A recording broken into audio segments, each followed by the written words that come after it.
For more than 70 years, Kenya has fought crime, insurgency and political dissent using special police units, elite squads operating in secrecy, speed and sometimes controversy.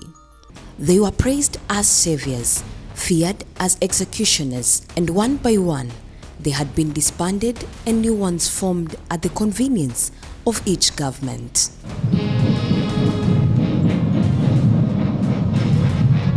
The template for Kenya's special squad was laid in 1952 during the state of emergency. The colonial administration formed the special branch alongside locally recruited home guards to infiltrate and crush the Mau Mau rebellion.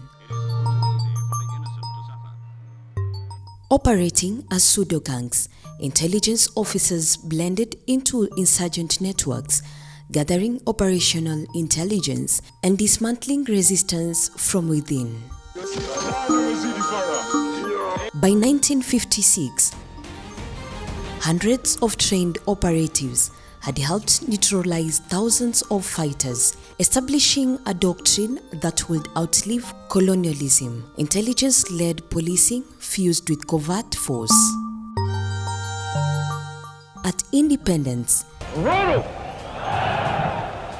Kenya inherited not just institutions, but colonial methods. I, Jomo Kenyatta, being chosen and admitted to the cabinet in Kenya. President Jomo Kenyatta retained the special branch to confront secessionist threats in the northern frontier during the Shifta War, where power remained centralized.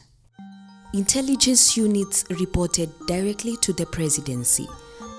Their influence grew under feared Special Branch Director James Kanyotu, who maintained a direct line to State House, bypassing traditional police command. Critics would later accuse these units of eliminating political dissent, particularly after the 1975 murder of MP J.M. Kariuki. Kariuki, a case that left lingering questions about state security involvement. And after the 1982 attempted coup,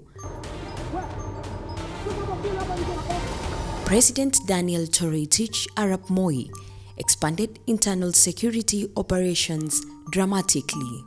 Yale yaliyotokea leo asubuhi kwa muda mfupi iliyoletea wananchi wasiwasi mwingi, sasa imeangamizwa na jeshi letu la nchi kavu na polisi.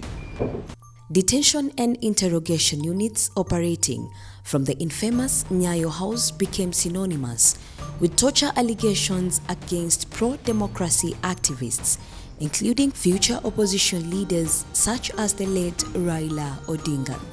These were not formally named squads, but they reinforced a pattern.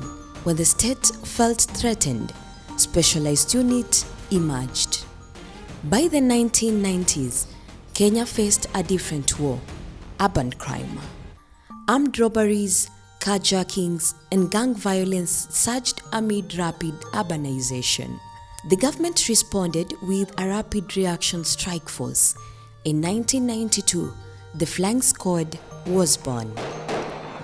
Based at Pangani and Makuyu, the Fying Squad merged anti-robbery and motor vehicle theft units into a single, highly mobile team. Its mandate was simple: hunt armed criminals fast and decisively and kill them. The squad became legendary for ending violent crime waves and tracking fugitives across the country.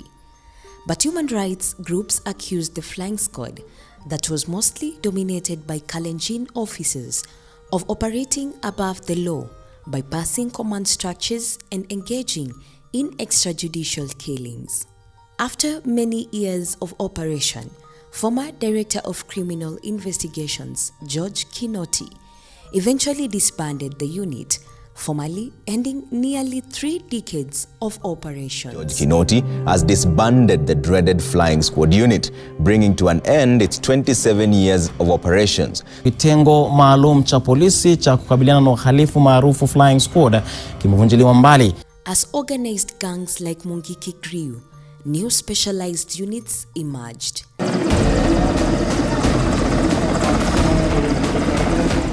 The Kanga squad investigated violent robberies, trafficking networks, and high-profile crimes, including the attack on novelist Ngugi wa Thiong'o.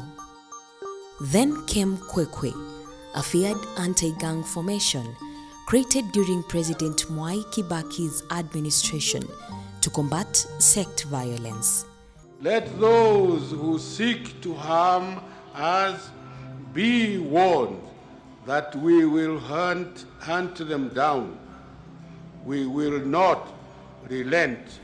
These squads were credited with restoring order, and they were accused of disappearances and summary executions. KweKwe was later renamed and restructured after public backlash. The rise of terrorism in East Africa reshaped policing again. Under President Uhuru Kenyatta, Kenya formed the Special Crime Prevention Unit, later reorganized into the Special Service Unit, SSU. Highly trained, intelligence-driven, and operating in plain clothes, the SSU handled terrorism threats, organized crime, kidnappings, and complex murders. Officials credited the unit with thwarting planned attacks and dismantling criminal syndicates, but allegations mounted, disappearances and forced abductions, and bodies discovered in places like River Yala. In 2022, President William Ruto ordered the disbandment of SSU, declaring it had been involved in unlawful killings. The SSU of the Directorate of Criminal Investigations, DCI, has been disbanded with immediate effect. Dozens of detectives were recalled and placed under investigation over the infamous River Yala scandal.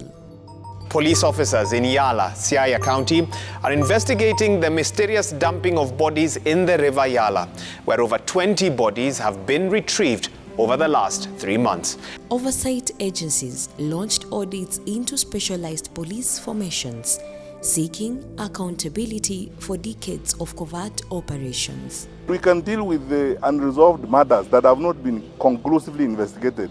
Whether we start with Musandu, we come to Jacob Juma, we come to Kenei, we come to River Yala and everything else. Let these things be investigated by an open public inquest. From colonial counter-insurgency to modern counter-terrorism, Kenya has repeatedly created elite squads to confront extraordinary threats.